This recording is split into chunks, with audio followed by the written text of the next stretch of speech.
Bonjour, bienvenue sur netprof.fr. Alors aujourd'hui nous allons aborder l'organisation judiciaire. Alors les principes de la justice en France, vous allez voir qu'il y en a un certain nombre. Et le premier, c'est que notre justice est gratuite. Gratuite tout simplement parce que les juges sont payés non pas par les justiciables mais par l'État, et que en cas de problème de ressources, le justiciable peut demander ce qu'on appelle une aide juridictionnelle d'État, c'est-à-dire que l'État va prendre en charge tous les frais de justice, par exemple les frais d'avocat, les frais d'huissier. Pour bénéficier de cette aide juridictionnelle à 100%, il faut que vos ressources soient inférieures à 929 € mensuels. Autre principe de justice, c'est que nous avons aussi en France le principe de l'égalité, c'est-à-dire que sur le territoire, chacun a les mêmes droits, qu'il soit français ou étranger, quel que soit son sexe, son âge, etc. Autre principe, c'est le principe du contradictoire. Et là, vous allez voir que l'information est intéressante, c'est que la victime, comme le prévenu, a le droit de connaître les arguments de l'autre et de défendre son point de vue. Autre principe, c'est que la justice est publique. Ça veut dire tout simplement que les débats ont lieu publiquement. Alors dans certains cas, il peut y avoir des décisions de justice ou des procès à huis clos, dans des cas très précis. Deuxième principe sur cette diapositive, c'est que la justice est aussi séparée des pouvoirs, que ce soit des pouvoirs exécutifs ou législatifs, la justice est indépendante. Petit rappel, les pouvoirs exécutifs, ce sont le président de la République et le gouvernement, et le pouvoir législatif est constitué des parlementaires, c'est-à-dire des députés et des sénateurs. Alors, voyons maintenant les deux ordres de juridiction en France. On a, premier ordre, ce qu'on appelle l'ordre judiciaire, qui lui va régler les conflits entre les personnes, c'est ce qu'on appellera l'organisation judiciaire civile, et aussi les sanctions que l'on peut donner à certaines personnes, tout simplement parce qu'elles ont enfreint la loi, c'est ce qu'on appellera les juridictions pénales. L'autre ordre judiciaire, c'est l'autre ordre de juridiction plutôt, c'est l'ordre administratif.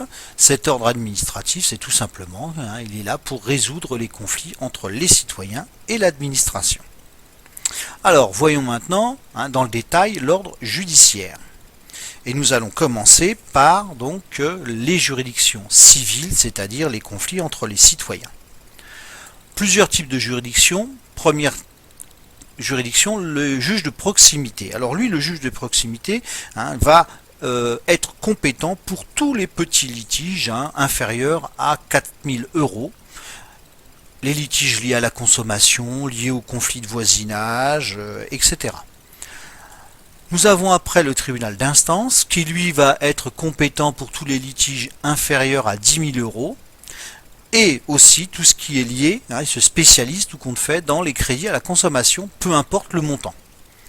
Le tribunal de grande instance, lui, si vous regardez l'écran, vous voyez qu'il va s'occuper des litiges supérieurs à 10 000 €, mais lui aussi il est spécialisé, par exemple il va traiter tout ce qui est lié au divorce, à l'autorité parentale, à l'immobilier, à la filiation entre parents, etc. Alors, abordons maintenant quelques juridictions civiles spécialisées, parce que des conflits, il n'y en a pas uniquement entre des personnes, il y en a aussi avec son patron, un commerçant, etc.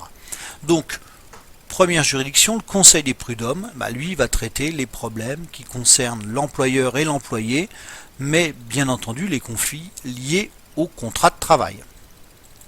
Après, on a le tribunal de commerce, qui lui va régler les litiges entre les commerçants entre eux ou avec les sociétés, mais là aussi le client peut aller devant un tribunal de commerce s'il est en conflit avec un commerçant. Nous avons après le tribunal des affaires de sécurité sociale. Comme son nom l'indique, il va traiter tous les litiges entre la sécurité sociale et les personnes liées à la sécurité sociale, c'est-à-dire les cotisants, qu'on appelle les assujettis.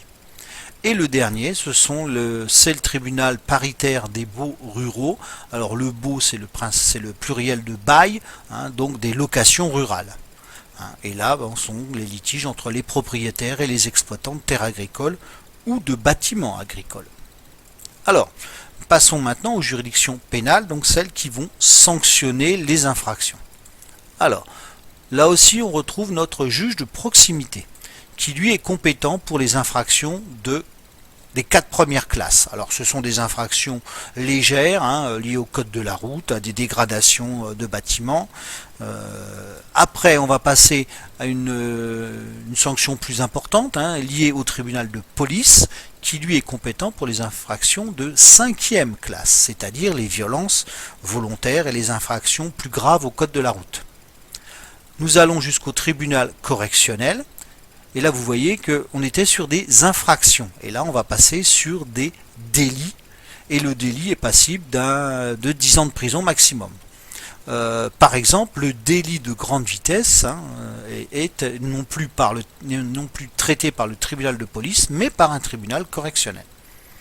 Et puis, le sommet de la juridiction des juridictions pénales, ce sont les cours d'assises qui, eux, vont traiter les crimes. Donc vous voyez, on n'est pas sur les mêmes types de délits. Là, on est sur un crime qui est passible de la réclusion jusqu'à la perpétuité. Et je le rappelle, crime ne veut pas dire assassinat. Ça peut être un viol. Un viol est considéré comme un crime en France. Alors, voyons maintenant une juridiction des juridictions plus adaptées aux mineurs. Et on va retrouver 3 types de juridictions. Le juge des enfants. Alors le juge des enfants, lui, va prendre soit des mesures pour protéger l'enfant quand il est en danger, mais il peut aussi juger les infractions, des enfants mineurs de moins de 18 ans. On a le tribunal pour enfants, qui là, lui, est compétent pour les délits commis par les mineurs et les crimes commis par les moins de 16 ans, parce que vous allez voir qu'on va faire une distinction des mineurs de moins de 16 ans et ceux de 16 à 18. Donc un crime commis par un mineur de moins de 16 ans sera confié au tribunal pour enfants. Par contre, un crime commis pour un mineur de plus de 16 ans, ce sera la cour d'assises des mineurs qui va donc être compétente à ce moment-là. Alors, passons maintenant à l'ordre administratif. Bon là, c'est plus simple, tout compte fait, il n'y a qu'un seul tribunal, qui est le tribunal administratif. Ce tribunal administratif va va traiter les litiges entre les citoyens et l'administration, par exemple l'annulation d'une décision municipale, préfectorale ou autre. Alors, un autre intérêt de cette leçon, c'est de voir ce qu'on appelle le double degré de juridiction. Alors, ce double degré de juridiction a son importance, tout simplement parce que en France, quand on n'est pas content d'une décision de justice, on peut aller plus loin. Donc c'est ce que j'ai résumé sous cette phrase. Si une décision de justice ne satisfait pas l'une des parties au procès, celle-ci peut demander que l'affaire soit à nouveau jugée. C'est ce qu'on appelle dans le langage familier faire appel. Alors, on aura donc un deuxième jugement par ce qu'on appelle une cour d'appel. Voyons en résumé ce que cela donne. Alors, en vert, j'ai remis les juridictions civiles. Donc, on est sur des juridictions de premier degré. On retrouve notre tribunal d'instance, juridiction civile, tribunal de grande instance, tribunal de commerce, conseil des prud'hommes, tribunal paritaire des baux ruraux et le tribunal des affaires sociales. Voilà nos tribunaux civils. À cela, en première juridiction, c'est-à-dire la première juridiction, c'est la première fois où on va en justice, le premier tribunal que l'on va contacter. On a aussi en pénal le tribunal de police et le tribunal correctionnel et au sommet la cour d'assises pour les actes les plus graves. Vous voyez que dans cet élément-là, dans cette premier degré de juridiction, n'apparaît pas le juge de proximité. Tout simplement parce que le juge de proximité va rendre ses décisions en premier et dernier ressort. Cela veut dire qu'il n'y a pas la possibilité de faire appel. Sa décision est définitive. Alors, si la décision de ces tribunaux-là n'est pas conforme à ce que l'on en attend. Par exemple, j'aurais pu aussi rajouter le tribunal administratif, hein, c'est exactement dans la même procédure. Eh bien, on va faire appel à un deuxième degré de juridiction. Et ce deuxième degré, on l'a vu, ce sont les cours d'appel. Donc ici, des cours d'appel. Même chose pour la cour d'assises, une cour d'appel, une cour d'assises d'appel. Pour le tribunal administratif, on aurait une cour administrative d'appel. Les cours d'appel vont avoir à rejuger l'affaire, c'est-à-dire peuvent être demander des compléments d'enquête, nommer un nouveau juge d'instruction, donc on repart entre guillemets à zéro.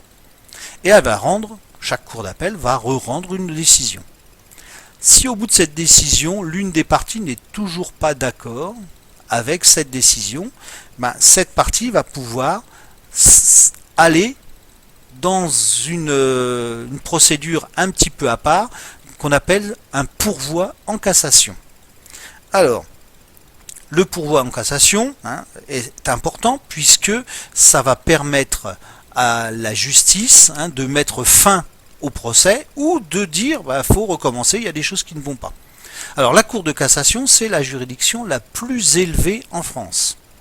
Mais il faut faire attention, la Cour de cassation ne rejuge pas les faits. Elle ne va pas demander de complément d'enquête, etc. Elle n'est là que pour vérifier si le droit a bien été appliqué.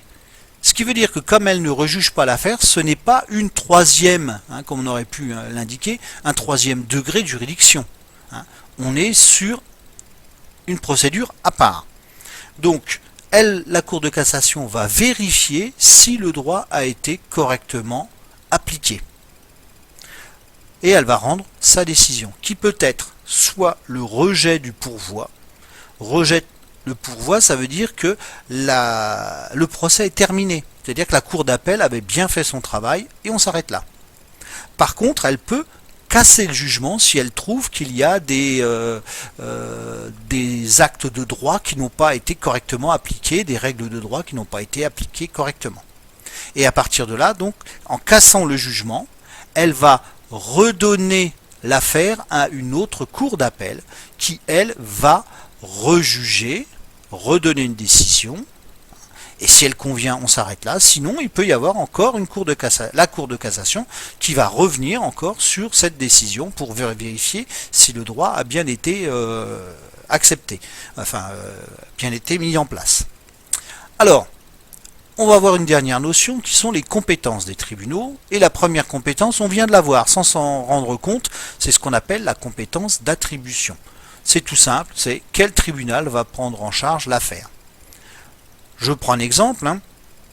Vous êtes en conflit avec votre employeur pour vos heures supplémentaires. Vous allez vous adresser à quel tribunal? Ici, ce sera le Conseil des prud'hommes. Mais il n'y a pas que ces compétences d'attribution. Il y a aussi la compétence territoriale. C'est-à-dire, le tribunal de quelle ville va prendre en charge cette affaire? Si j'en reviens à mon conflit patronal, vous verrez qu'il y a des règles bien précises. Bon, la règle générale, je vous la donne, c'est que généralement, on prend le domicile du défendeur, c'est-à-dire celui qui est accusé. On prendra le tribunal le plus proche de son lieu de résidence. Voilà, j'en ai terminé avec cette leçon sur les juridictions et je vous dis à bientôt sur NetProf. Au revoir.